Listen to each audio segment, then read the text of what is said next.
Mesdames et messieurs, bonjour. Je reçois aujourd'hui M. Claude Chartrand. Bonjour, M. Chartrand, nouvel animateur pour l'émission Une page d'histoire. Pouvez-vous nous raconter un peu votre cheminement? Êtes-vous né à Sainte-Terre? Moi, je suis né à 25 km au sud d'ici, à Aubaska. OK. Mes parents étaient cultivateurs, j'ai été élevé sur une terre. J'ai fréquenté l'école primaire de la première à la sixième année à Aubaska. L'école s'appelait Sainte-Marie d'Aubaska. Suite à ça, ma septième année s'est faite à l'école Saint-Louis de Gonzague, ici à Sainte-Terre. Okay. C'était voyager soir et matin en autobus scolaire. Okay. Suite à ça, de 8e à la 11e année, c'était ici à l'école Chagmoine-des-Lilles. Suite à ça, j'ai fréquenté l'école des métiers d'Amos. J'ai suivi une formation en mécanique diesel. Okay. Moi, mon rêve, c'était de faire de la grosse mécanique. Mais il y avait un prérequis qui était un an avant, qui était de l'école, un cours de mécanique automobile. Okay. Fait que j'ai suivi le cours de mécanique automobile. Suite à ça, le cours de mécanique diesel. Suite à ça, après ces 2 années-là, j'ai fait l'application. Avant la fin de l'année de mécanique diesel, il fallait aller faire des stages. OK, mais là, d'abord, tu as tout fait en région. Là. Oui, okay. Tout était fait en région. Tout ça. Tu as une famille, vous êtes combien chez vous? On est 2. Okay, j'ai une sœur adoptive et moi, c'est tout. Ah, OK. Ouais. Ah, OK. Depuis dans ce temps-là, c'était rare. C'était rare. C'était des grosses familles. Ma mère ne pouvait pas rendre à terme. Okay. Elle a fait une dizaine de fausses couches. J'avais un frère qui est venu au monde. Il est décédé, il avait 10 ans plus vieux que moi, qui est décédé à bas âge. Et tes parents sont arrivés à Aubaska en quelle année à peu près? OK. Oui. Mon père, lui, c'est une longue histoire, venait de Saint-Isidore de Prescott, okay, en Ontario. Lui, il était élevé sur une terre aussi. Il était le plus vieux de la famille. Puis, à un moment donné, il est parti en nomade. Il était rendu en Alberta. Okay. Et il venait travailler à Rouen. Il jompait les trains. Okay. Les trains de freight. Puis il venait travailler en Ontario, à Rouyn-Noranda, travailler dans le bois. Okay. Puis au printemps, il retournait chez lui. À un moment donné, il n'y avait pas d'ouvrage pour lui. C'est emmené à Sainte-Terre. À Sainte-Terre, ils lui ont dit, hop, il y a une vieille maison à Aubaska qui est libre, tu pourrais t'en aller là. Fait qu'il s'est en allé là. À ce moment-là, il y avait anciennement le dépanneur Sigouin. Oui, j'ai connu. De Jacques Sigouin. Oui, j'ai connu le dépanneur Sigouin. Oui. Mais avant que ce soit M. Sigouin, c'était une autre personne qui était là. Je n'ai pas le nom directement. Et mon père allait écouter les parties de hockey, parce qu'il n'y a pas de radio à nulle part. Okay, il y avait une place qui avait radio, puis tout le monde se rassemblait là. Et on parle des années 35, okay, à peu près, ouais. 38. Puis la madame, c'était Madame Brisebois. C'est monsieur et Madame Henri Brisebois. Puis l'épicerie s'appelait, dans ce temps-là, Henry's Store. Okay. On date de loin. Oui. Et la madame, l'épouse de M. Brisebois, avait travaillé avec ma mère aux États-Unis, à Lewiston, Maine, dans les filatures. Okay. Ils s'étaient connus. Ma mère était originaire de Thetford Mines. Okay. Et cette madame-là a dit, il se correspondait, si tu as du temps libre, viens passer quelque temps avec nous autres. Okay. Fait que de fil en aiguille, mon père et ma mère se sont rencontrés. Ah, okay. Probablement, l'histoire, ma mère ne l'a pas dit, mon père non plus, mais que la madame à Brisebois avait son but était de marcher mon père et ma mère. Okay. Fait que ça, c'est parti comme ça. Ouais. Okay. Ouais. Donc, on vient après tes études. Là, tu as terminé tes études. OK. On s'est rendu, mettons, j'avais fait un cours, j'avais fait une demande au Canadien national pour faire les 2 semaines de stage. Okay. Exactement. Suite à ça, je vais faire mes 2 semaines de stage. À la fin, j'ai été remercié, M. Hervé Hamel, qui était le directeur de l'usine, pour m'avoir accueilli. Et sur son bureau, il y avait une demande d'emploi qui était... fait que j'ai rempli ça. Il dit, veux-tu remplir ça? Il dit, j'ai rempli ça. Quelques temps après, j'ai été appelé à travailler au Canadien national à l'atelier de réparation des locomotives. OK. Puis là, ça t'emmenait à voyager? C'était... À peu près pas. Ah, non, okay. Par contre, le CN, ils m'ont engagé comme apprenti mécanicien. OK. Fait que là, ils ont dit, OK, apprenti mécanicien, parce que tu as bien beau avoir un cours, mais tu n'es pas un mécanicien parce que tu n'as pas de cours, parce que tu as un cours. Tu as beaucoup d'expérience à prendre. Donc, ils m'ont envoyé 1 an à Montréal, à l'atelier de Pointe-Saint-Charles, où ils refont toutes les composantes, ils déshabillent complètement de locomotive, ils les rhabillent. Et aussi, au travers de ça, on avait des cours au Cégep du Vieux-Montréal pour l'électricité, le pneumatique, et nomme-les, toutes ces affaires-là. Et ensuite, je suis revenu ici en 1972 et j'ai terminé ma carrière en 2006. Ça ne m'a pas amené beaucoup à travailler. Quelques réparations à Chibougamau de locomotives à l'extérieur. Et j'ai eu la chance, l'opportunité d'être promu cadre, contremaître à l'atelier. Donc ça, c'était bien. Et aussi, dans mon mandat, j'avais... il fallait que je travaille sur la grue de relevage des déraillements. Ça, c'est un équipement qu'il y a une grosse grue de 200 tonnes et il y a un équipement, il y a génératrice, wagon à dortoir, wagon restaurant, wagon outils, tout est là pour être capable d'aller dans des places où il n'y a pas de service pour être là au moins pour 2 semaines. Mais là, en 1972, on parle que là, le CN à Sainte-Terre, c'est énorme. Oui, ça l'a monté jusque dans les années 80. Oui, j'ai rentré dans le pic. Dans le pic, oui. Et je calcule que j'ai vécu les années d'or du CN. Quand j'ai pris ma retraite, ça avait commencé à baisser beaucoup. L'atelier de réparation de locomotives et de wagons a fermé. On était rendu à travailler à l'extérieur pour faire la réparation. Parce qu'à l'époque, le CN à Sainte-Terre, je pense que c'était la 2e plus grosse au Québec, ça se peut-tu? Oui, absolument. Puis, on a dit, une des plus productives. Ah, OK. Oui, il y avait des barèmes de productivité. Mais il y a plusieurs facteurs qui ont fermé les ateliers. C'est la technologie. Les locomotives que moi j'ai travaillé dessus au début, dans les années, en 1970, c'était la première génération de locomotives après les locomotives à vapeur.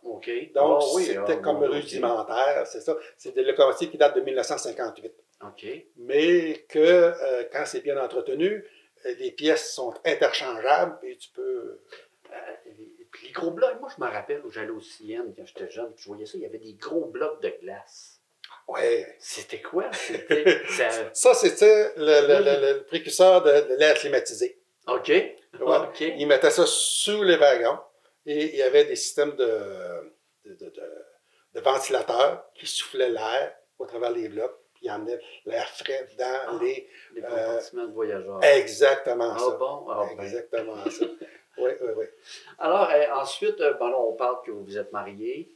Oui, en 1974, avec Joël Gagné. 5 enfants sont venus de ça et on est rendu avec 15 petits-enfants. Ça fait que c'est ça qu'on en est aujourd'hui. Et puis là, aujourd'hui, on s'intéresse un peu à l'histoire. Oui. Mais qu'est-ce qui t'a amené à t'intéresser justement à la Société d'histoire? Parce que vous êtes très impliqué dans le domaine. Oui, c'est mon bon ami Jean-Paul Dubé, qui était alors président de la Société d'histoire. Et il y avait l'objectif de monter une exposition sur le chemin de fer. Fait que, il m'a demandé si je voulais me joindre à son équipe pour travailler là-dessus. Comme de fil en aiguille, on m'a incorporé au conseil d'administration comme administrateur. Et on a commencé à monter. En fait, j'en avais déjà beaucoup d'accumulés, mais je connaissais des gens qui avaient fait du porte-à-porte pour récupérer du matériel. Okay. Je connaissais tous les gens qui ont travaillé au CN dans mon époque. Et que ce soit avec des vieilles gares, des rayements, des nommez-les. Et on a commencé à monter une exposition et 2013 coïncidait avec le centième du dernier crampon. C'était que il y avait quand ils ont construit la voie ferrée, il y a une équipe qui est partie, disons, de Québec en s'en venant vers l'ouest. Et il y a une autre équipe, on va parler de Winnipeg, qui s'en venait vers l'est. Et la jonction. C'est pas Harvey Jonction? Non. C'est autre chose. Ça, je vais t'expliquer c'est quoi Harvey Jonction. Et, le dernier crampon, quand ils ont réuni les deux rails, les deux constructeurs, ça s'est fait tout près de Presse. C'était le 17 novembre 1913. À Presse, on parle au sud de Sainte-Terre. Au sud, à peu près une quarantaine de kilomètres à l'est de Sainte-Terre. Exactement. Et on avait parlé peut-être de se faire un petit un événement, faire une petite commémoration de cet événement-là. Et je sais pas, ça en a parlé un petit peu avec la ville, puis le CA, puis ça avait. En tout cas, ça ne montait pas assez vite à mon goût. Mais moi, j'ai dit, maintenant, pendant un CA, de toute façon, moi, le dimanche, le 13 novembre, je vais être là. Tu sais, je vais regarder passer le passager, puis ça sera ma contribution.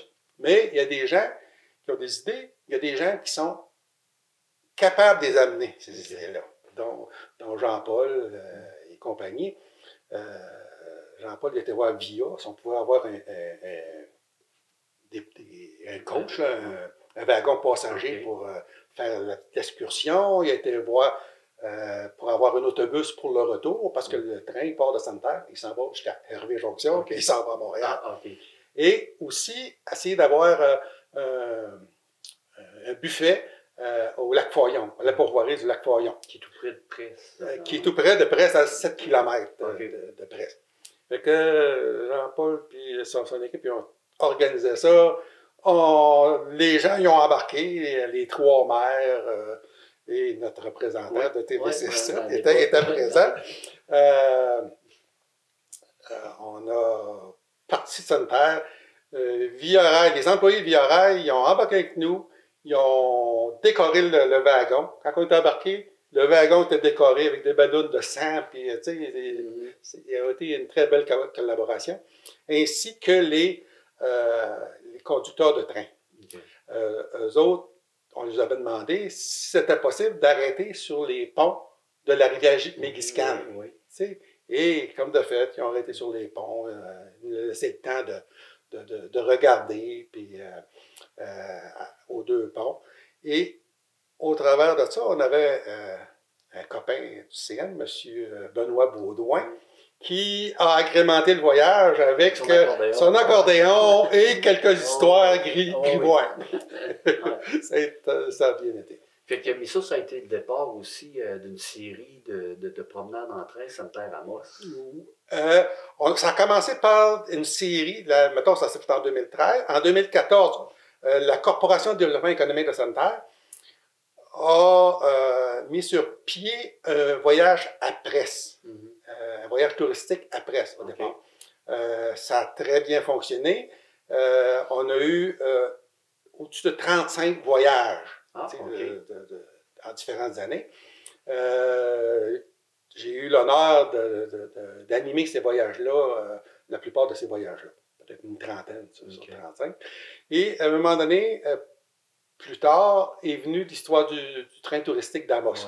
Il en a fait, je pense qu'il faisait 3 voyages par année. Ça coïncidait un petit peu par il n'y a pas, avec la présentation à Amos de Amos vous accueille, ou je ne sais pas trop. Oui, Amos vous raconte. Amos vous raconte. Et il était une belle collaboration aussi de la ville de Barrault et la ville de Landrienne. Je pense que Landrienne fêtait ses 100 ans ou quelque chose comme ça. Il y avait, puis il y avait un arrêt à Barrault, il était accueilli par le maire. Je pense qu'à Landrienne, je pense qu'il y a eu un petit cocktail. C'était très bien. C'est quelque chose que vous parlez de refaire? Parce que là, on sait qu'avec la pandémie, tout a arrêté. Oui, c'est dommage parce qu'on avait... C'était bien parti. Il y avait de l'engouement. On avait déjà presque un an réservé d'avance pour les voyages à presse. On prévoyait de 5 à 6 voyages par année. On a déjà fait jusqu'à 9, mais c'était trop. Mais il y avait la demande était là. La demande est encore là. Oui, oui. Probablement qu'après la pandémie, c'est sûr, ça va être avec la Corpo, la Corporation de l'Homme économique et sanitaire. On va voir de quelle façon on va pouvoir continuer avec ça. La pandémie a tué beaucoup de choses. Beaucoup de choses. Alors, actuellement, on se trouve dans le décor de ce qui va être une page d'histoire version 2021. On sait que la dernière a été faite en 2013. C'était avec Régine Slater. C'était la dernière qu'on avait en 2013. Oui. Alors, on va recommencer ça. Mais j'aimerais ça que tu nous fasses visiter un peu la société d'histoire. Qu'est-ce que c'est au juste? Puis avec chaque item et tout ça. Fait on regarde ça ensemble? Parfait. Merci beaucoup. Bonjour. Bienvenue à la Société d'histoire de sanitaire. À l'entrée, nous avons différents artefacts d'outils qui ont servi à l'époque, des scies à glace, des codants d'or, des haches à équarrir, nommez-les. On a quelques artefacts comme ça. Sur l'autre côté, on a nos fameux conseils d'administration qui ne sont pas à jour, dû à la pandémie. Nous avons essayé de monter une exposition sur la clinique hôpital. On a quelques photos. La clinique hôpital, c'est ce qu'il y a eu avant le CLSC. La clinique hôpital a été bâtie en 1960. C'était une bâtisse qui a appartenu à la baie du Tson, au départ qui était sur la 10e avenue. Ici, nous avons les outils, les instruments du docteur Laflèche. Sa famille, quand M. Laflèche est décédé, suite à ça, la famille nous a offert ces instruments que nous avons exposés ici. Et chaque instrument, il y a un numéro et il y a la nomenclature de chaque instrument. À la Société d'histoire, normalement, on a un thème par année. Déjà, ça a été les mariages, mais les mariages, on garde sur ce tableau-là, on garde quelques photos et les autres, ils sont dans des albums. Aussi, nous avons eu un don le couvent de Sainte-Terre, qui était une résidence et une école normale, était administrée par les Sœurs du Sacré-Cœur. Et le couvent a fermé, c'est devenu des habitations, mais la maison mère des Sœurs du Sacré-Cœur était à Amos.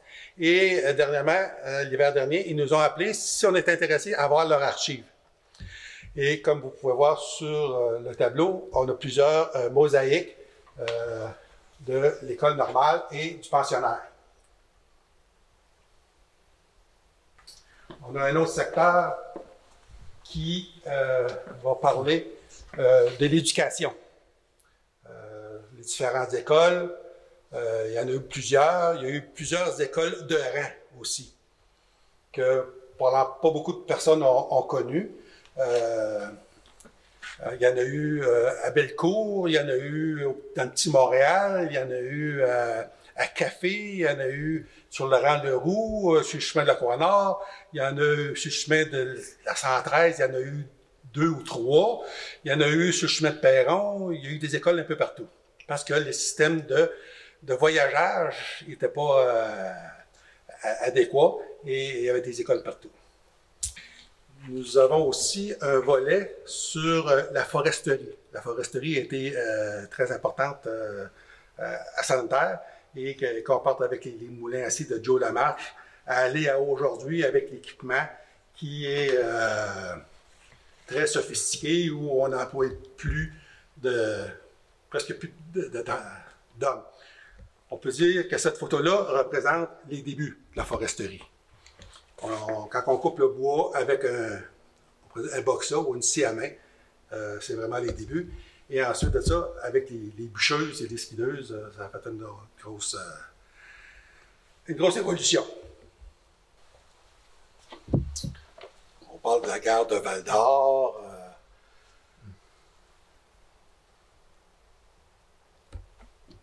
Malartic, Rouen, les fameux ponts d'un peu partout. On parlait de la rivière Mégiscane, le pont de la rivière Belle ici à Santerre. Ces ponts-là, ils ont tous commencé en 1913 en étant en bois. Puis en 1914, quand le chemin de fer a passé, ils ont ramené du métal pour faire les ponts en bois, en métal. Ici, on continue avec les gares. C'est sûr que la gare qui nous intéresse le plus, c'est celle de Santerre, qui a été construite en 1929. La photo date de 1929. Elle a été bâtie en 1914 et elle a passé au feu en 1949. Le feu a ravagé. Pour remplacer la gare pendant la construction de la nouvelle, on s'est servi d'un wagon de passagers pour faire la gare et la salle d'attente. On a un monsieur qui était collaborateur de la Société d'histoire, monsieur Silvio Ménard, a travaillé comme télégraphiste dans ce wagon-là.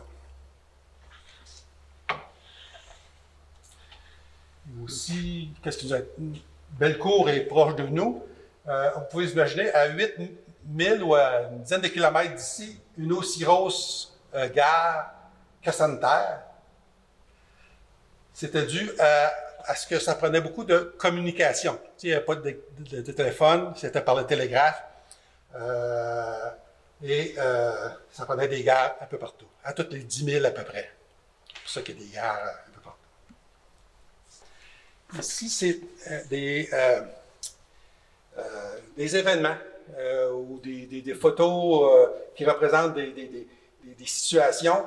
Une que j'aime beaucoup, c'est celle-là ici. C'est l'arrivée des premiers colons qui débarquaient leur effet dans des sleighs, des traîneaux tirés par des chevaux pour s'en aller dans le camp à Boiron. Les familles arrivaient avec comme ça. On peut s'imaginer la petite misère. Il y a eu aussi, en 1947, ce qu'on a appelé la tempête du siècle, où ils ont perdu un train entre ici et Bellecour. Barreau, excusez. Le train a été immobilisé, pas capable d'avancer, pas capable de reculer. Les secours n'étaient pas capables de se rendre.